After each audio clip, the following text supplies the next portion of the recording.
Hello, everyone. We are going to start with another lecture of management accounting, and in this lecture, we are going to deal with an advanced question of absorption costing. And in this question, I believe we can discuss mainly the problem behind the absorption costing. I mean, why, in what circumstances, absorption costing may mislead the profits, or can managers can deliberately attempt to increase the profitability of any company by using marginal absorption costing. So, in this question, let's try to understand that concept. Let's try to start with this question. Let's see what we can do here. All right. So, the first requirement of this question, let me start with the requirement. The first requirement of this question is to calculate the number of cases produced and the number of cases sold per month in both April and May 2004. And this is a very important requirement because if you are unable to do this part, you won't be able to do the rest of the question, because obviously you will not be uh, you didn't know the quantity sold, quantity produced. So obviously that will be a difficult part. The part B will be difficult for you. And the second part is to redraft the above profit and loss account on a marginal costing basis for April 2000 and for both April and May 2004, and calculate the bonus paid to Eastern Division's manager in each month if bonus was set and 10% of the marginal costing profit. So we have to prepare a profit and loss account for April as well as for May, and we also are required to calculate bonus if the bonus is 10% on marginal costing profit. And then C part is obviously the report writing part that we will do later, right? So let's start with the question. Let's see what is given here. Matthew Limited is a small company operate okay, just a second. Matthew Company is a small company operating in the pottery industry. Its board of directors believes that managers are best motivated by financial incentives. And he is reasonably right, because people do care about the financial benefits, whatever benefits they are getting from the organization. So he believes that that is the best idea to motivate the managers. The company pays a monthly bonus of 10% of profit earned. Monthly bonus of 10% of the profit earned in their respective divisions to the division managers. Managers are given autonomy over production and sales matter. Now, what do you mean by this?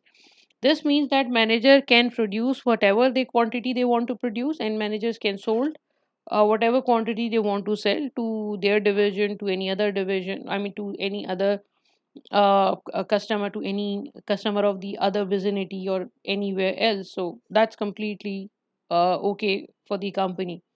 The company is split into four divisions. The Eastern Division has faced a steady demand for its product with some seasonal variation. That means you have a constant demand, but some sort of seasonal variation is also involved here. The manager of the Eastern Division, however, has reportedly the manager of Eastern Division has reportedly significantly increased profits in May 2004. Now, this is an alarming situation. This can be an alarming situation, because if you are saying that your sales are steady, right? Your sales are not increasing or decreasing with some seasonal variation, then how is it possible that you have significantly increased profits in a particular month? Maybe there is a seasonal variation. Maybe seasonal variation is positive in May 2004. That could have been the reason, but we need to check this, because it something might have gone wrong here. The board of directors is now questioning the size of bonus payment, right? That is basically the first concern, particularly as she already has resigned and will leave the company in June 2004. So they just want to make sure that everything what happened in the organization is perfectly fine. There's nothing wrong here. Eastern Division profit and loss account for the last 2 months are shown below. Matthew Limited using absorption costing system, right? So profit and loss account is given here. Sales revenue is given, right? Sales revenue is given. Operating profit, opening stock of finished goods are given here. A variable production cost, absorb fixed overheads, closing stock. Now let me try to recall what are these things. Just a second. Okay, I guess we know what is variable production cost. Variable production cost is direct material plus direct labor plus direct expense and plus variable production overheads only. We do not include fixed production overhead in variable production cost, obviously. And then there are absorbed overhead, closing stock of finished goods stock is given, cost of goods sold is given, then under over absorption is given here, GP, and then fixed selling and administration cost, profit before bonuses, and then bonus is 10% of the profit, so 5 ka 10% is 0.5, and you got the net profit after bonuses, right? अच्छा ये उसने अप्रैल का भी दिया है और ये उसने मई का भी दिया है. अच्छा, then the question says that there are further information is given. Selling price उसने दी है 350 in both months, right? Variable production cost was 200 per cases in both months. Fixed production overheads are recovered on the basis of budgeted monthly production of 1000 cases. That means we are estimating that company will be producing 1000 units per period, and the actual fixed overheads are 100,000 in each month exactly as budgeted, right? अच्छा, अब हमें करना क्या है, अब हमें इसका marginal costing वाला एक प्रॉफिट एंड लॉस अकाउंट बना लेना है. लेकिन उससे पहले हमें ये कैलकुलेट करना है कि उसने कितने यूनिट्स प्रोड्यूस किए और कितने यूनिट सोल्ड किए in April and May as per requirement number A. So you may pause this video and you may try to think how this profit can be calculated here. Sorry, how you can calculate the quantity produced and quantity sold in this question, right? You may pause this video and try to do it. All right. So I hope you guys are done with the production and sales part. April and May, right? Okay, fine. Production will be what? अब देखिए, production calculate करने के लिए एक आसान तरीन tool तो हमारे पास ये है कि उसने आपको वेरिएबल प्रोडक्शन कॉस्ट दी है 200,000, ठीक है, और उसने आपको वेरिएबल प्रोडक्शन कॉस्ट नीचे दे दी है पर unit. So what we can do here is 200,000 divided by 200, that obviously is 1000 units की प्रोडक्शन अप्रैल में. अच्छा, अब मई में क्या हुआ, मई में आपने जो प्रोडक्शन की वो 400,000 यूनिट्स की प्रोडक्शन है, ठीक है. सो 400,000 यूनिट्स की प्रोडक्शन का मतलब है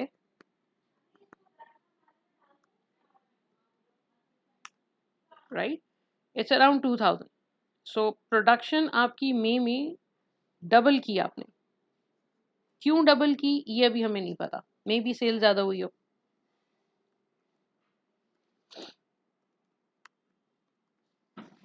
अच्छा, अब सेल्स वॉल्यूम कितना दिया है, सेल्स वॉल्यूम उसने दिया है 350,000 obviously, divided by selling price पर cases is 350. So first month में 1000 यूनिट्स की प्रोडक्शन, 1000 यूनिट्स की सेल्स, राइट. सेकेंड मंथ में, अच्छा सेकेंड मंथ में सेल्स आपकी कम है, सेल्स रेवेन्यू आपका कम है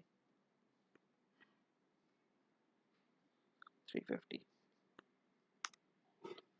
अच्छा, अब अजीब सी सिचुएशन यहाँ पे ये है कि आपकी प्रोडक्शन आपने डबल कर दी और सेल्स आपने कम कर दी.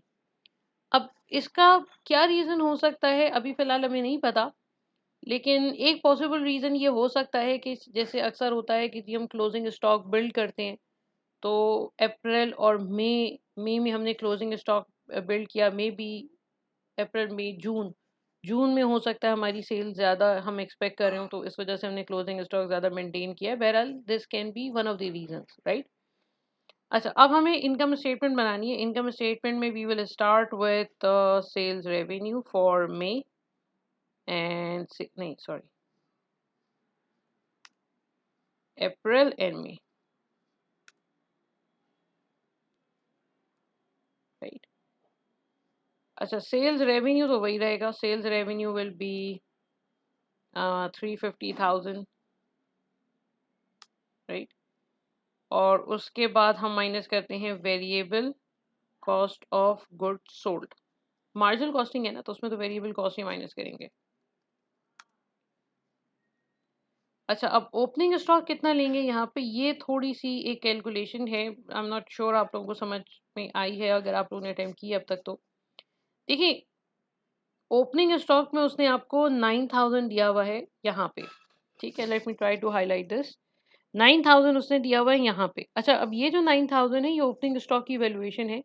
इसका मतलब इसमें वेरिएबल प्रोडक्शन कॉस्ट भी आ रही है और इसमें फिक्स प्रोडक्शन कॉस्ट भी आ रही है, बिकॉज एब्जॉर्प्शन कॉस्टिंग में जो स्टॉक वैल्यू होता है वो 5 चीज़ों पे वैल्यू होता है, ठीक है। तो अब एब्जॉर्प्शन कॉस्टिंग की स्टॉक वैल्यूएशन जो है वो किस तरीके से होगी, हम एक काम करते हैं, इसको ऊपर कर लेते हैं। ओके, अच्छा अब देखिए वेरिएबल प्रोडक्शन कॉस्ट कितनी है। वेरिएबल प्रोडक्शन कॉस्ट है इसकी 200, ये भी हमने देखी थी, right, it's around 200।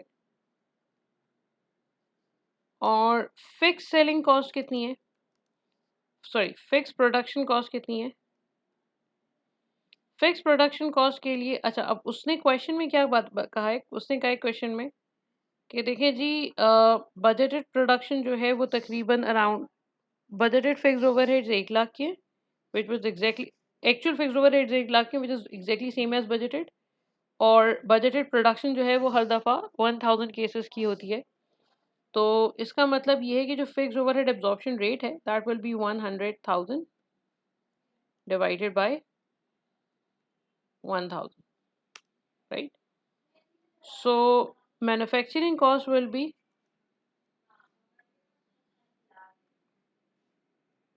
Some of these two figures, right. तो इसका मतलब है ओपनिंग स्टॉक में फिर कितने यूनिट्स होंगे, units in opening stock. Opening stock के जो यूनिट्स होंगे वो होंगे 9,000 डिवाइडेड बाय 300, 30 यूनिट्स, राइट। अब 30 यूनिट्स अगर आपके पास ओपनिंग स्टॉक में है तो उसको हम वैल्यू करेंगे वेरिएबल प्रोडक्शन कॉस्ट पे, क्योंकि एब्जॉर्प्शन मार्जिनल कॉस्टिंग में वेरिएबल प्रोडक्शन कॉस्ट पे स्टॉक वैल्यू होता है, सॉरी, ओके। उसके बाद हम लेंगे वेरिएबल प्रोडक्शन कॉस्ट। अच्छा, वेरिएबल प्रोडक्शन कॉस्ट हम यही वाली ले लेंगे 200,000, और अगर आप चाहें तो 200 को 1000 यूनिट से मल्टीप्लाई करते हैं जो फर्स्ट ईयर का प्रोडक्शन है, दोनों का मतलब एक ही है, ठीक है। और यहाँ पे हम ले लेते हैं क्लोजिंग स्टॉक। क्लोजिंग स्टॉक हो जाएगा, अच्छा क्लोजिंग स्टॉक भी 9,000 यूनिट्स का है, $9,000 का है, एंड दैट मेक सेंस क्योंकि हमने जितना प्रोडक्शन किया उतना ही सेल्स किया। तो जब प्रोडक्शन और सेल्स इक्वल है तो ओपनिंग और क्लोजिंग की फिगर भी सेम होगी। So that will be 30 units multiply by 200, right. तो this plus this figure minus this figure. अच्छा, इसमें फिर हम वेरिएबल सेलिंग कॉस्ट ऐड करते हैं। वेरिएबल सेलिंग कॉस्ट जो है वो हो जाएगी 35,000, जो यहाँ पे दी हुई है हम वही ले लेंगे, राइट। तो आपके पास वेरिएबल टोटल वेरिएबल कॉस्ट आ जाएगी 200,000 प्लस 35,000, और इसके बाद कंट्रीब्यूशन आ जाएगा 350,000 माइनस 235,000, ये आ गया आपके पास कंट्रीब्यूशन। और उसके बाद हम फिक्स कॉस्ट माइनस करेंगे। अच्छा, फिक्स कॉस्ट जो है वो प्रोडक्शन रिलेटेड भी है, I don't know why this PC is lagging. Production cost, fix production cost जो उसने कहा था वो तो कहा था कि जी एक्चुअल में 1 लाख हुई सेम एज बजटेड, और फिक्स सेलिंग कॉस्ट जो है वो सेलिंग कॉस्ट है तकरीबन ये 10,000।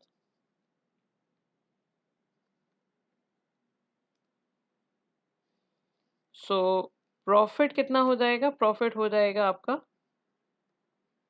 1,15,000 minus 1 lakh minus 10,000. So it's around 5,000. And why profit under absorption and marginal costing both are same? Because company is, because opening and closing stock are, because production is same as sales. Opening stock is equal to product closing stock, तो फिर absorption marginal का profit भी same आएगा, right. इसके बाद फिर अब हम मूव करेंगे नेक्स्ट क्वेश्चन, नेक्स्ट पार्ट पे। अच्छा, अब मई में सेम सिचुएशन है। मई में आपका जो रेवेन्यू है वो सेम होगा, राइट। रेवेन्यू आपका 280,000 का था, तो revenue will be around 280,000। And variable cost of goods sold में ओपनिंग स्टॉक, अच्छा ओपनिंग स्टॉक हमने पढ़ा हुआ है कि जो लास्ट ईयर का क्लोजिंग है वो इस साल का ओपनिंग होता है।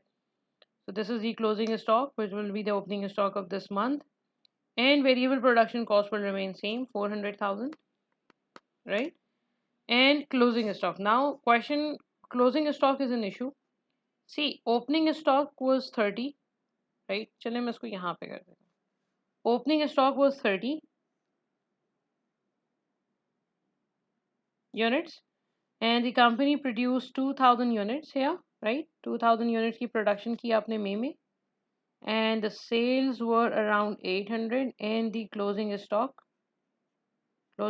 will be 2030 minus 800 is just a second. वैसे तो मुझे इसको उसी में कर लेना चाहिए था एक्सेल में, चले बहरहाल इट्स 1230, ठीक है। सो क्लोजिंग स्टॉक 1230 हो गया आपका। Closing stock 1230 times 200 variable production cost है आपकी, ठीक है। तो आपके पास यहाँ पे जो फिगर आ रही है that figure is around 6,000 plus minus this, ये हो गया 160,000। और फिर वेरिएबल सेलिंग कॉस्ट हम वही ले लेंगे जो यहाँ पे है 28 की, जो क्वेश्चन में दी हुई है, बिकॉज उसमें तो कोई चेंज आएगा नहीं।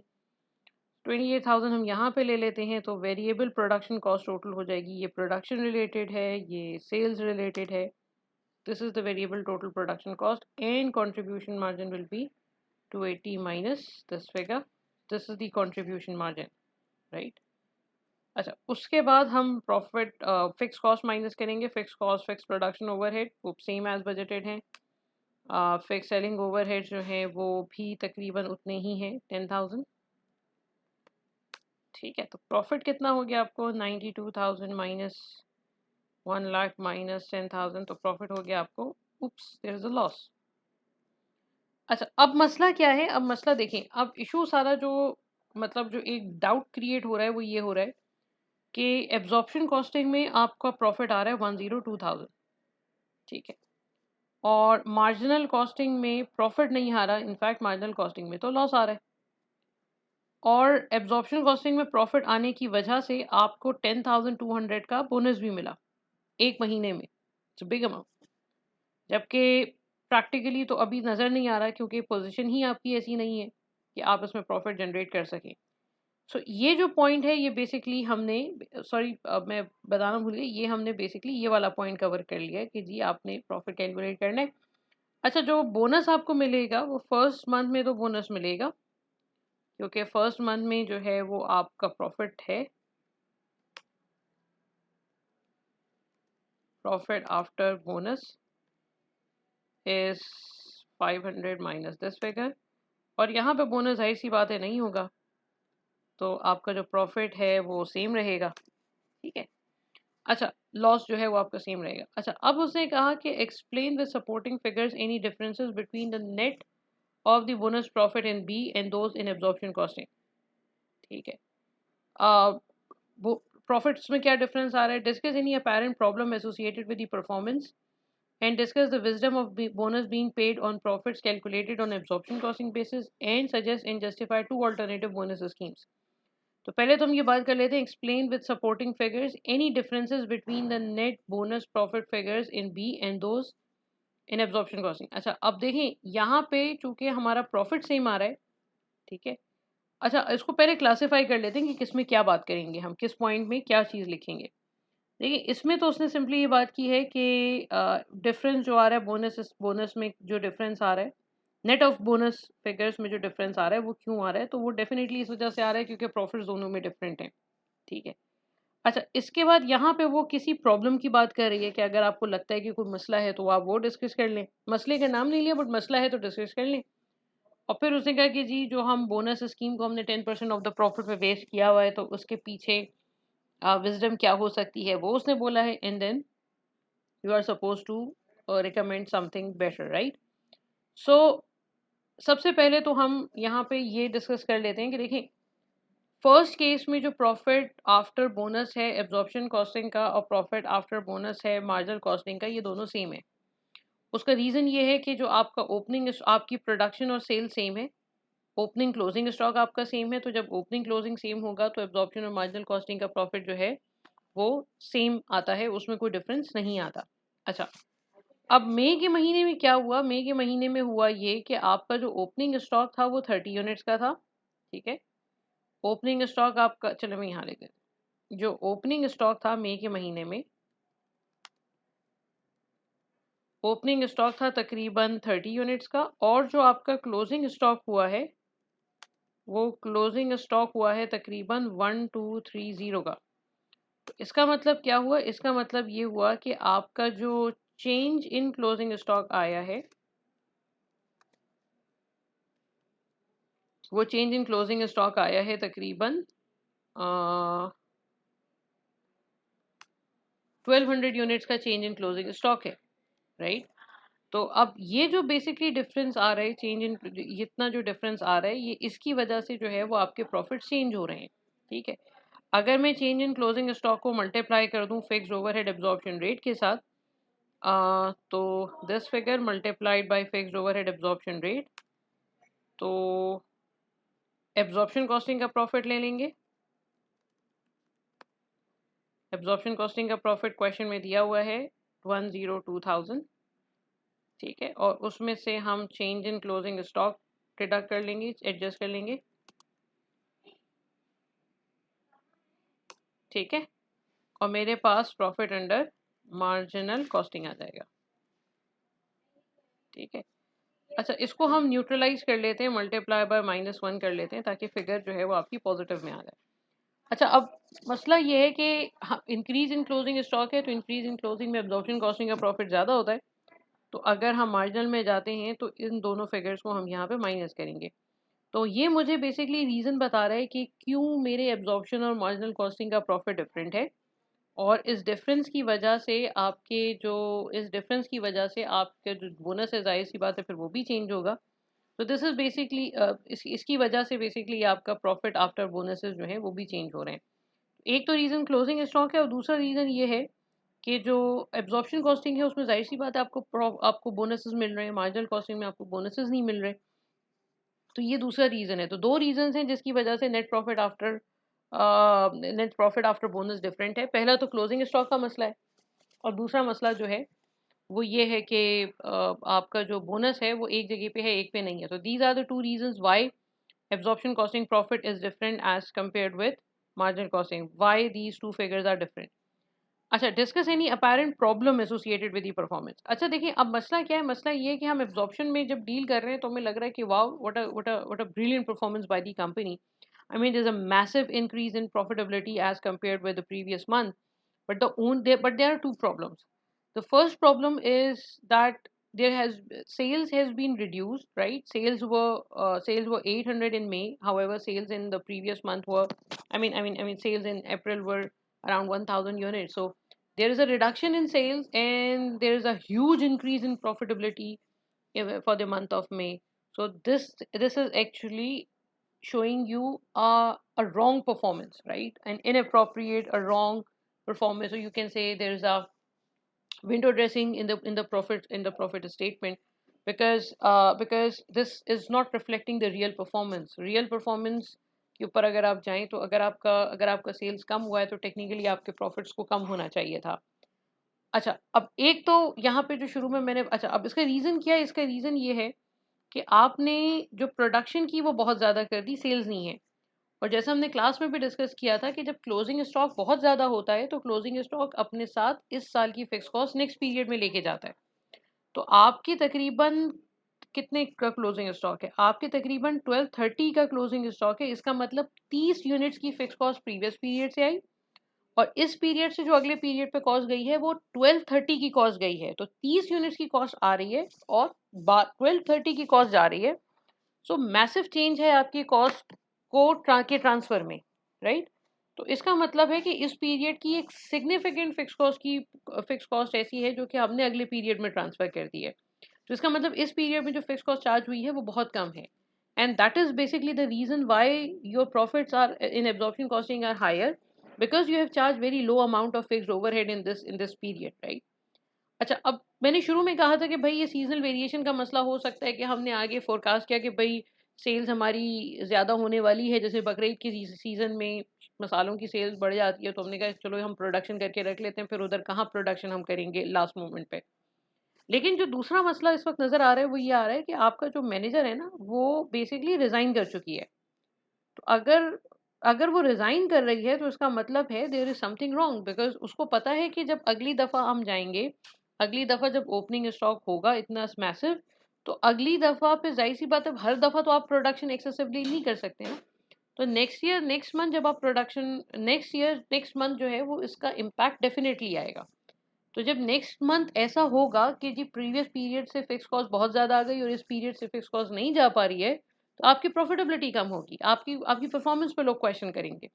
तो this could have been the reason why she resigned actually before facing the storm. She actually resigned. She thought it's better to resign. So that's basically the problem, कि उसने ओवर प्रोडक्शन की वजह से closing stock आया, और closing stock के through उसने next period में अपने अपनी फिक्स कॉस्ट ट्रांसफर की, और इस दफ़ा के उसने प्रॉफिट बढ़ाए, बोनसेस लिया, और उसने फिर रिजाइन कर दिया। अच्छा, फिर उसने कहा discuss the wisdom basin bonus payments on profit calculated on absorption costing. इसका सिंपल सा रीज़न होता है कि भाई हम मोटिवेट करने के लिए कहते हैं कि चलें ठीक है आप प्रॉफिटेबिलिटी बढ़ाएं, प्रॉफिटेबिलिटी अगर आपकी बढ़ती है तो फिर हम आपको बोनसेस देंगे, क्योंकि अगर 5 डिविजन हैं सबकी प्रॉफिटेबिलिटी बढ़ती है तो अल्टीमेटली कंपनी की भी प्रॉफिट्स बढ़ेंगे। It's a very simple reason, and suggest and justify two alternative bonus scheme which might have improve the current operations. आप ये मेरे ख्याल में थोड़ा सा एडवांस हो जाएगा आप लोगों के लिए, लेकिन इसमें हम आगे जाके पढ़ते हैं ईएमए में कि इसमें हम नॉन फाइनेंशियल इंडिकेटर्स डाल सकते हैं, इसमें हम मार्जिनल कॉस्टिंग की बेसिस पे प्रॉफिटेबिलिटी बोनसेस को हम मार्क कर सकते हैं कि नहीं जी बोनसेस आपके मार्जिनल कॉस्टिंग के प्रॉफिट पे मिलेंगे, या नॉन फाइनेंशियल इंडिकेटर्स डाल दें, या रियल कुछ और इंडिकेटर्स हम ले लें। तो मैं उसके ऊपर ज़्यादा बात नहीं कर रही हूँ बिकॉज परफॉर्मेंस मेजरमेंट अभी हमने पढ़ा हुआ नहीं है। तो बस ये है, तो इसका सोल्यूशन जो है वो मैं शेयर कर देती हूँ व्हाट्सएप पे और उस पे ग्रुप पे या फिर एलएमएस पे, तो वो भी देख लीजिएगा आप लोग। ठीक है, thank you for watching this video. अल्लाह हाफिज़।